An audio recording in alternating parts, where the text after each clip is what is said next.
Part 1. When the forest wakes. The forest never sleeps. It breathes, it whispers, and sometimes it watches. For centuries, deep within the vast wilderness of North America, stories have spread about a creature that doesn't belong. Hunters, hikers, and locals have called it by many names: Sasquatch, skunk ape, Yeti, Bigfoot.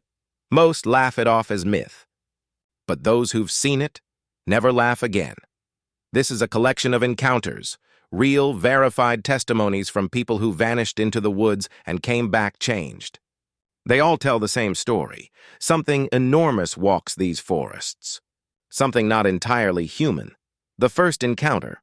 The Loggers' story, 1958. It began in Bluff Creek, California. A small group of loggers had been working for months in isolation. One morning, Jerry Crew, the site's heavy machinery operator, noticed something odd in the mud. Huge footprints. 18 inches long, 6 inches wide. At first, they thought it was a prank. But the tracks weren't just random. They followed a clear path into the forest and then vanished behind a line of trees, as if something had stepped into thin air. Jerry took plaster casts of the prints. Local newspapers published them. That's when the name Bigfoot appeared for the first time. But what most people don't know is that Jerry's team quit the job just 2 weeks later. Privately, Jerry told his wife that he'd seen something one night. A shape, towering, hairy, and moving between trees like a shadow. He said its eyes glowed amber when his flashlight hit them. It didn't run. It didn't flinch. It just watched him. He left the site the next morning and never returned. The company replaced him with another crew, but none lasted more than a month. Some claimed to hear heavy breathing outside their tents at night. Others said something kept circling their camp, always just out of sight. The second encounter. The Hunter in the Rockies, 1972. 50 miles north of the Montana border, Hunter Daniel Hayes vanished for 3 days. When he was found, barefoot and shaking, his face was pale like chalk. He refused to talk for months. Years later, he finally gave his account in a radio interview. He'd been tracking elk when he heard what he thought was another hunter, heavy footsteps, snapping branches, breathing. But when he called out, the forest went silent. Then came the smell. Rotten meat and wet fur. He said the creature emerged from behind the pines, nearly 8 feet tall, covered in dark brown hair, its chest broad as a door frame. Its face, human, but not quite. The eyes were too deep, too intelligent. It looked at him for several seconds, then let out a scream so loud it rattled his skull. Daniel ran. He didn't stop until he saw the headlights of his truck. When rescuers found him days later, his rifle was gone, and his boots were lying neatly side by side near a creek, as if someone had placed them there.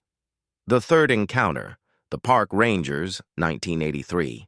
In Washington State, 2 park rangers were assigned to track a missing hiker. The man's tent had been torn open and his belongings scattered. At 2:17 a.m., the rangers radioed their base. They'd found something strange. "Footprints," the ranger said. "Not human. Bigger than anything we've seen." The radio crackled, then cut off. The next morning, search teams found the ranger's truck. The windows were shattered from the inside. No blood, no sign of a struggle, but the driver's seat was torn, not clawed, ripped apart, like something with enormous strength had crushed it in its fist. For weeks, helicopters scanned the area. The rangers were never found. When authorities examined their last radio log, they found one unfinished sentence recorded right before the signal died. It's standing right behind the fourth encounter, the cabin footage, 1997. A family of 3 built a small hunting cabin deep in northern Oregon. They often heard strange noises, banging, howling, wood knocking, but assumed it was wildlife. One night, they set up a VHS camcorder facing the woods.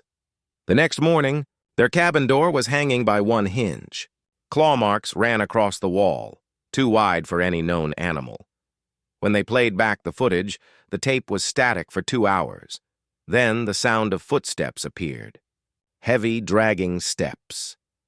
For 5 full minutes, the camera recorded a dark outline pacing at the tree line, almost human, but massive, swaying side to side like it was breathing. At one point, 2 eyes reflected in the lens, bright amber, unblinking. The family left the same day and never returned. The 5th encounter, the 911 call, 2012. At 1:43 a.m. in rural Washington, a terrified man called 911. His voice shook as he whispered, "There's something in my backyard." He described a tall figure standing near the tree line, staring at his house. He thought it might be a bear, until it stepped forward on 2 legs. The dispatcher told him to stay on the line. 2 minutes later, the man said, "It's knocking on my window." Then silence. The line stayed open for 7 minutes. The only sound, heavy breathing and slow footsteps moving away. When police arrived, the door was unlocked, the phone still in his hand. No man, no animal, only footprints, 19 inches long, leading into the woods, stopping suddenly halfway through, every story different. Every location hundreds of miles apart, but every detail the same. Glowing amber eyes, the stench of decay, and the sound of wood knocking deep in the trees. Researchers call it folklore. Survivors call it something else. They say Bigfoot isn't running from humans. It's hunting us. Part 2, The Cabin Incident. The night the walls shook 3 years after Tom's encounter deep in the heart of the Oregon wilderness. Another story surfaced, this time from a young couple, Mark and Julia Hill, who had just bought a remote hunting cabin near the base of Mount Hood. The cabin was old, built in the 1940s, surrounded by towering fir trees and a narrow creek that vanished into the forest. The previous owner had sold it cheap, claiming he was done with the noises. Mark laughed it off. "Probably just bears," he said. But the first night proved him wrong. It started with knocks. Slow, deliberate knocks against the back wall, like someone testing the wood. Then came the footsteps, heavy, pacing around the cabin in circles. Julia thought it was an animal, until she heard the breathing. It was deep and ragged, too loud, too close. Something was exhaling just outside their bedroom window. Mark grabbed his rifle, pushed open the door, and shouted into the dark. No response, just silence. Then a stone, heavy, fist-sized, came flying from the woods and hit the porch railing. That was the moment fear sank in. When he shined his flashlight toward the trees, he saw nothing.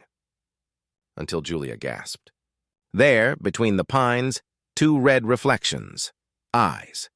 Not glowing like an animal's, but reflecting light back, positioned far too high for a human. The figure moved, fast. Too fast for its size. Mark fired into the air. The echo faded. But the forest didn't go quiet. From every direction, branches snapped. Something, or several somethings, were moving closer. The air filled with low growls, deep and resonant, like a chorus of warning. Mark slammed the door shut and bolted it. For hours, the walls shook. Thuds echoed across the cabin, as if giant fists were testing the strength of the wood. The couple sat together in the dark, praying the door would hold. When morning came, the forest looked untouched, almost peaceful. But outside, the ground was a mess of enormous footprints circling the cabin. Some prints had claw marks, others didn't, as if different creatures of the same kind and had been there together. That day they packed what they could and drove away. When a ranger later inspected the site, he noted something strange. A section of the outer wall had been dented inward, as if something with incredible force had struck it repeatedly. The wood was splintered, but not broken. The ranger reportedly said, if that wall had been thinner, they wouldn't have made it out alive. The hunter's trail, the thing in the clearing. It was early winter in northern Washington when Eddie Lawson, an experienced hunter, followed a trail of deer tracks deep into the fog. The woods were silent, unnaturally silent. Even the birds were gone. As he crouched to examine the snow, he noticed something strange. A second set of tracks, massive and human-shaped. But wrong. The stride was too long, and the toes spread unnaturally wide. Eddie followed them. curiosity overriding fear. Then the forest shifted. The air grew heavy, thick with a smell like wet fur and decay. He heard it, a low rumble, almost like laughter. Ahead, through the mist, stood a silhouette. 7, maybe 8 feet tall. Long arms, matted hair. It didn't move. It just watched. Eddie raised his rifle, but before he could aim, the figure was gone. Not ran. Gone. Moments later, a deep exhale brushed the back of his neck. He turned. Nothing. Eddie sprinted back toward his truck, never looking back. Later, his camera was found on the trail, and the final photo showed a handprint, pressed against the lens. Massive, human, but not his.